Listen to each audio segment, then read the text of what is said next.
Rekomendasi ini disediakan sebagai garis panduan kepada pihak pengurusan dan guru dalam usaha pembukaan semula operasi premis pasti pasca Perintah Kawalan Pergerakan Bersyarat PKPB.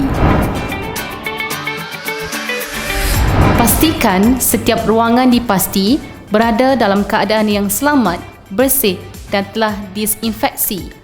Tombol pintu, kerusi meja dan tempat yang selalu disentuhi oleh murid dan guru perlu dibersihkan sekurang-kurangnya 2 kali sehari sebelum dan selepas menggunakan premis pasti. Buka pintu dan tingkap untuk membantu pengaliran udara. Elakkan penggunaan penghawa dingin sekiranya boleh kerana ia hanya mengitar semula angin di dalam bilik. Sediakan kawasan menunggu ibu bapa di luar premis pasti sewaktu menghantar murid. Aturkan ruangan pembelajaran dan aktiviti dengan penjarakan sekurang-kurangnya 1 meter. Borang pengisytiharan kesihatan murid perlu diserahkan kepada ibu bapa. Jadualkan waktu menghantar murid dalam bilangan kecil dengan jarak waktu 5 hingga 10 minit. Bilangan murid disyorkan tidak melebihi 5 orang pada setiap waktu. Ibu bapa atau penjaga perlu beratur mengikut penanda barisan berjarak 1 meter ketika tiba di bawah premis pasti. Borang pengisytiharan kesihatan murid diserahkan kepada guru bertugas seminggu sekali. Saringan harian bagi suhu badan dan gejala COVID-19 kepada semua murid ditemani oleh ibu bapa sebelum memasuki premis pasti. Sekiranya murid mengalami gejala tidak sihat dan suhu badan melebihi 37.5 darjah Celsius, ibu bapa perlu membawa murid pulang ke rumah. Pengambilan suhu badan hendaklah dilakukan sekurang-kurangnya 3 kali sehari.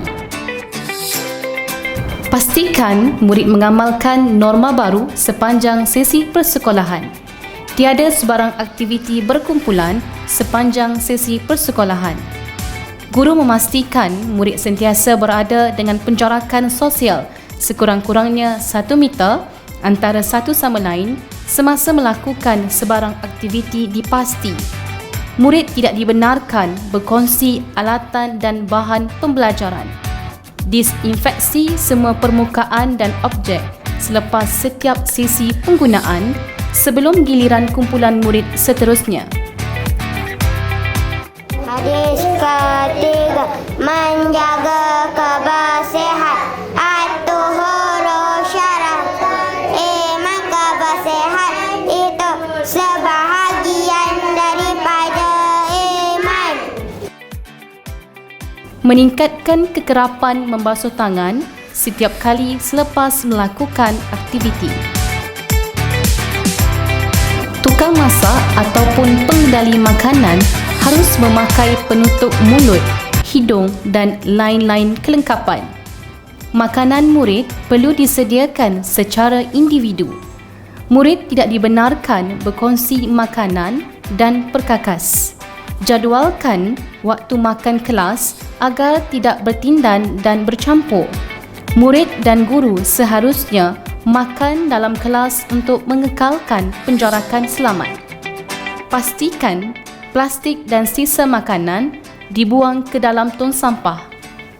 Murid perlu membasuh tangan selepas selesai makan.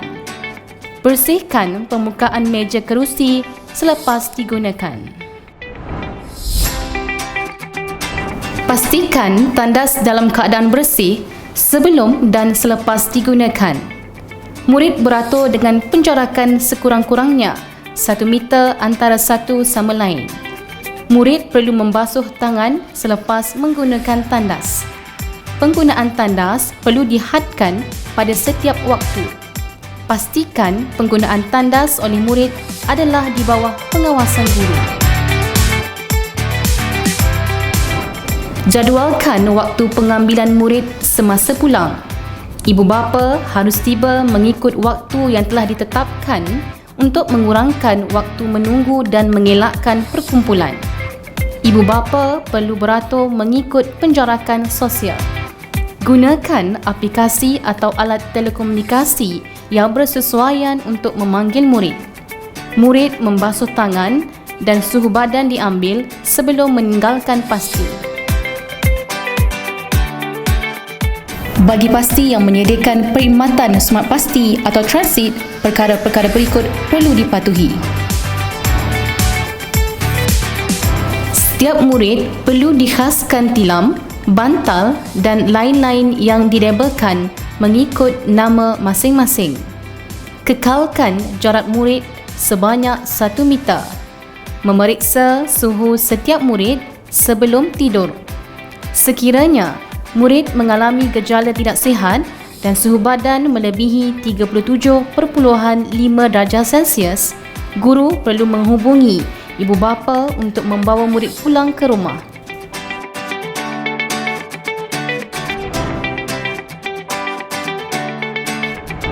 Guru perlu memakai penutup mulut dan hidung ketika menguruskan murid sewaktu mandi. Pastikan murid menyimpan pakaian kotor ke dalam beg plastik dengan pengawasan guru. Bilas tandas atau kawasan yang digunakan selepas penggunaan. Perkara yang perlu dielakkan: perkongsian mainan umum, bahan pengajaran dan peralatan, lawatan ke tempat-tempat awam, melakukan aktiviti luar, memakai penutup muka dan hidung yang sama berulang kali, bersalaman atau bersentuhan dengan orang lain, membincangkan perihal murid dengan ibu bapa atau penjaga di dalam kawasan pasti. Perkara yang disarankan: ibu bapa memastikan keadaan kesihatan murid dalam keadaan yang baik sebelum dihantar ke pasti. Guru, ibu bapa dan murid memakai penutup hidung dan mulut ketika berada dalam kawasan pasti. Guru, ibu bapa dan murid segera mandi setelah tiba di rumah sebelum berinteraksi dengan ahli keluarga yang lain. Guru, ibu bapa dan murid membasuh pakaian yang dipakai sewaktu di luar.